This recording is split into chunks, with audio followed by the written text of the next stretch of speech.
All right, I'm going to do my best to show you how to install this Omelet automatic chicken door. And you can hear the chickens in the background. They're screaming for it.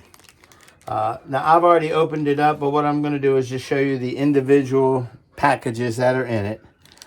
These are the screws that attach the gear that opens the door and closes it.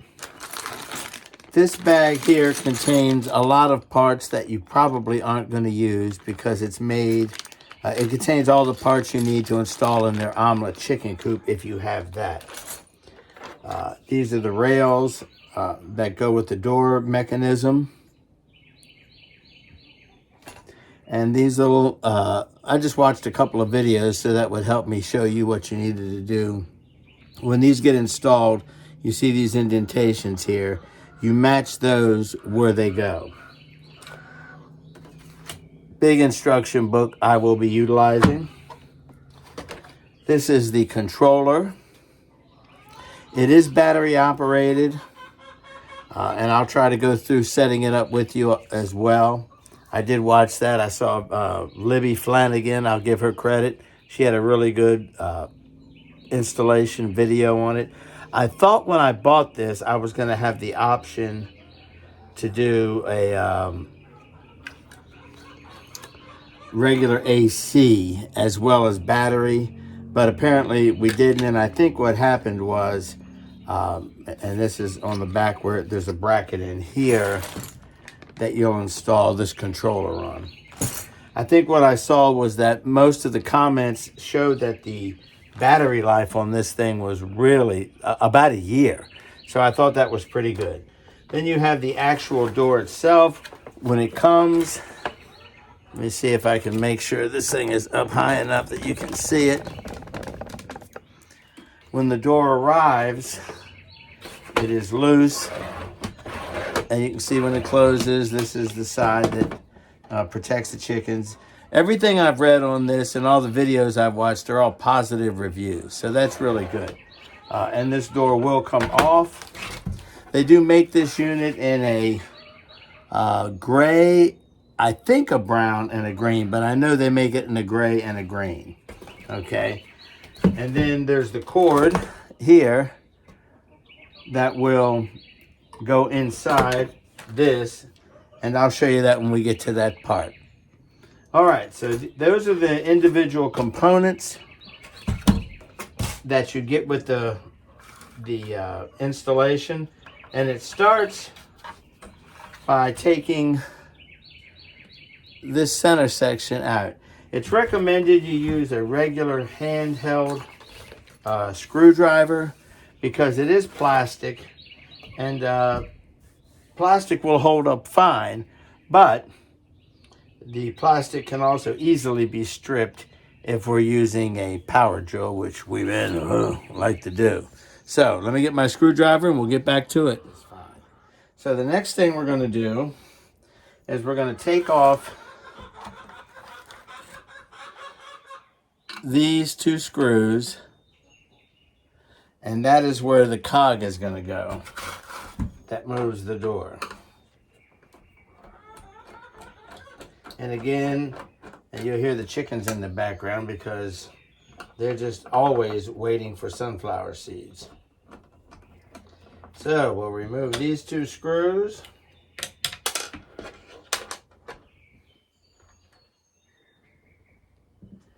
You can see the back of this is where the motor is, and that's what's going to turn it.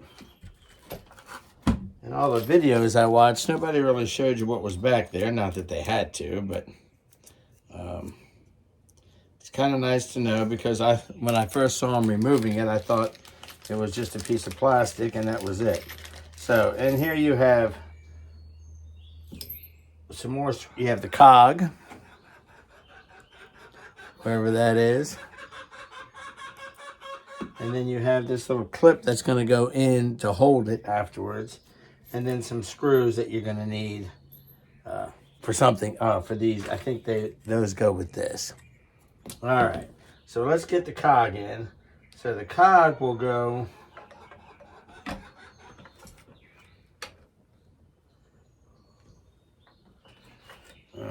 there's no, the cog will just sit in here.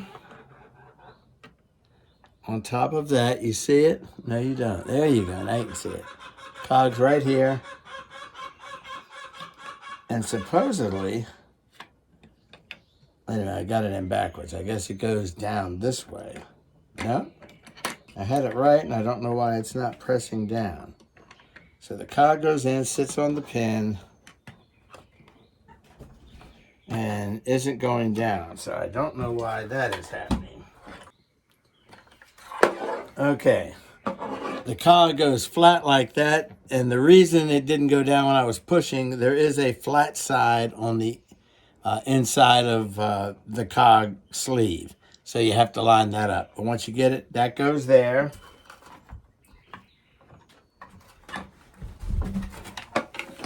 And I see why they all have such a hard time with the video. Then this if you're going to make this video, practice it 10 times before you get on here. Then this omelet key goes down through the hole here. See if I can get this thing up where you can see it. There's a hole here, and you can see the spot in there. It goes down through there and into the little hole in the top of the cog. That is it. Goes back together. And then we put the 2 screws back in it that came out of it. Okay? It isn't that hard, but if you haven't practiced it, it can be harder than you think. But no, it's going in just like all the videos I watched. Okay? And again, use a handheld screwdriver, Phillips head. These things would be way too easy to strip. Okay, the next thing we're going to do, you're going to take the door off. Okay, I just realized something. You don't want to take the door out yet. Leave the door in, slide it all the way over to the right, and then flip it over. The reason being is these things are going to screw into the holes of the door. These 2 holes on the back. I'm sitting here with the door off and trying to figure out why there's no holes to screw it into. I finally went back to my trusty instructions where I see the exploded view of the door, and then I can see how it works. Men are not good at this. So again, we're going to get these little indents here, if you can see them, lined up with the little arrows on the inside. It's very easy to see. Once you see them, you just got to get it lined up correctly. Slide it down there. There we go. And then these screws go into it. Determining which screws go where is actually pretty easy.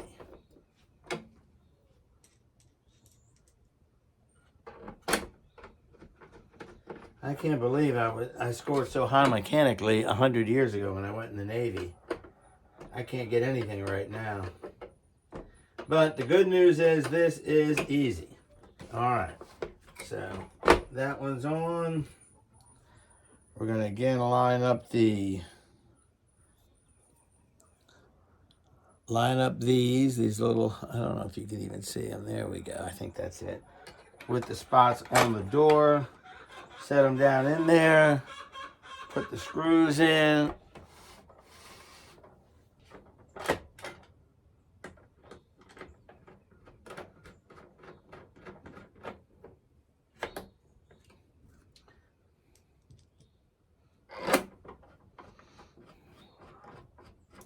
And I'm assuming these are just the rails to keep the door aligned while it's moving back and forth.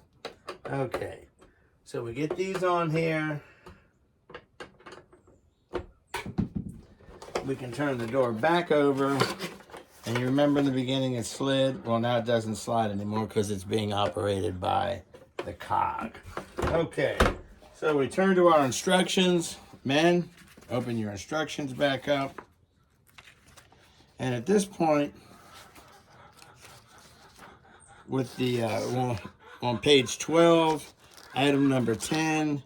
We have everything installed up to this point. Starting now with 11, you're going to get the option of whether you're installing the door in one of their coops or not. We're going to be installing it on a wooden door, so we're going to go to number 34.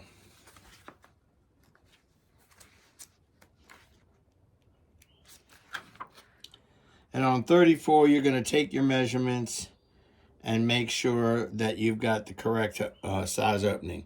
What's recommended is an 8-inch wide by 12-inch high opening with 3 inches of space bottom and top. All depends on where you are, what your particular chicken coop has. At this point, you're going to have to go out there and just do some figuring. Now, what it's going to show you here is this door attaches through these 4 holes to your chicken coop. Here we go. These holes here into the wood of your chicken coop. And what they give you for that are some wing nuts and some bolts. I don't know that I am going to be using that. Some wing nuts, some bolts, and then, because I just don't know if on the inside I'll have the ability to use those. These little these C-shaped clamps are what they're going to want you to go through. So you're going to have to pre-drill the holes, pre-measure them. These go there.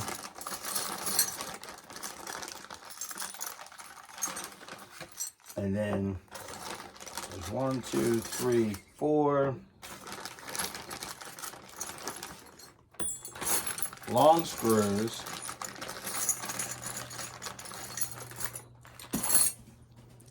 that will go through and connect with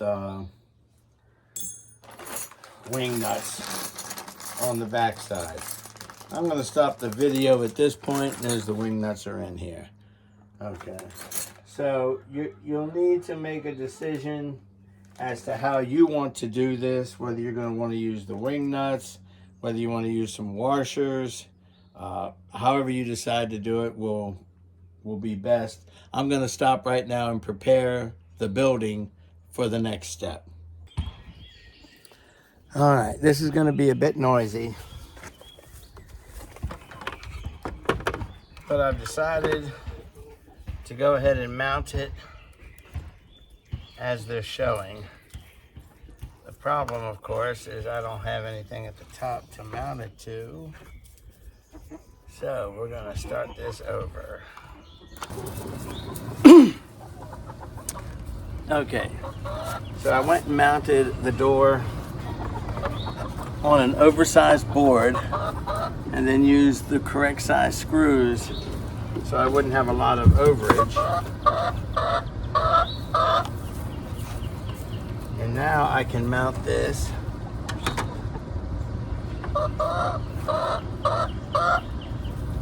here.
Semi-level. See, the chickens won't leave me alone. Now we're going to mount the controller. Okay, the next step is to put the batteries in, connect the controller over to the door, which the chickens are already using, so they're not in the least bit afraid of it. And then we'll program this thing. So once you get the 4 screws out, take the back off, and inside you will see all of the different spots. There's a spot for a Coop light connection, and then the door and a heater. Well, at this point we don't have the heater, but we do have the door. So where it says door is where we'll be plugging the door into. Right now we need to put the batteries in. It takes 4 AA's.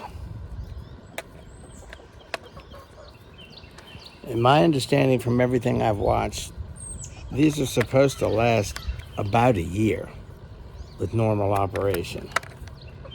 I'm using Energizer Maxes. I hope they weren't previously used.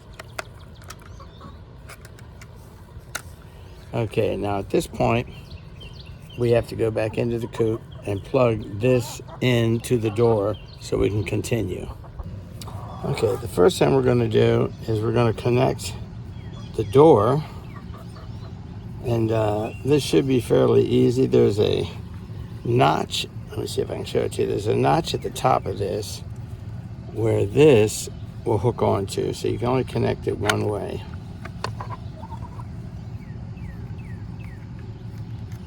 I say that and then I'll mess it up.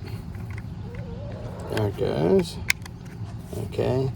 And then this will go around here like this and come out, I suspect, through this bottom where it is intended to. There's a rubberized gasket on this thing. I will say this, the application of the rubberized gasket is not as easy as it looks. Okay, make sure you get it back the right way.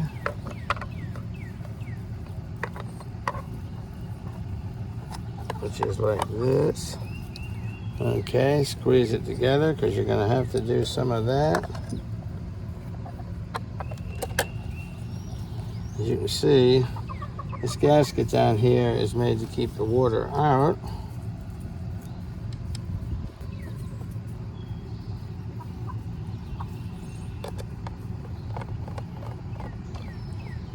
Once you get it going,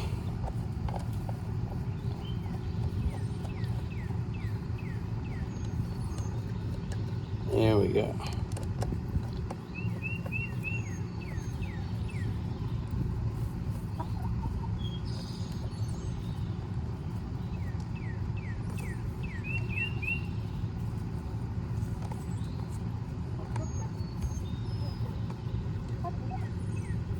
I kind of wanted to install this inside, but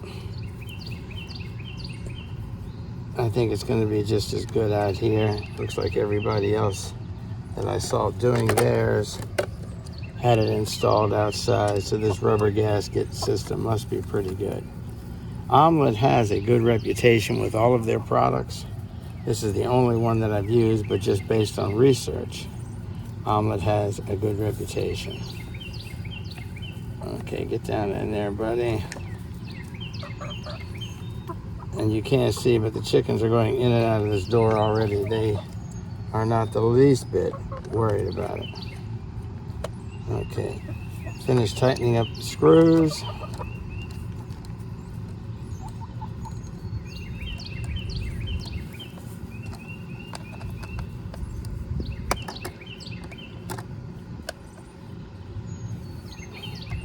Okay, you can see the gasket system on the bottom.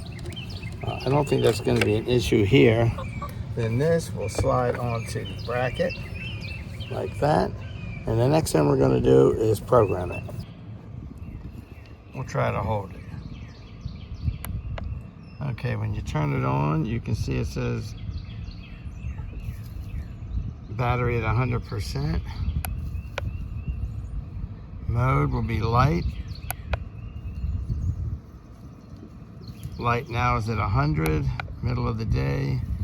Open when the light gets around 27. I'm not sure how that is. I'm probably going to reset this as a timer. And then close when the light gets to 6.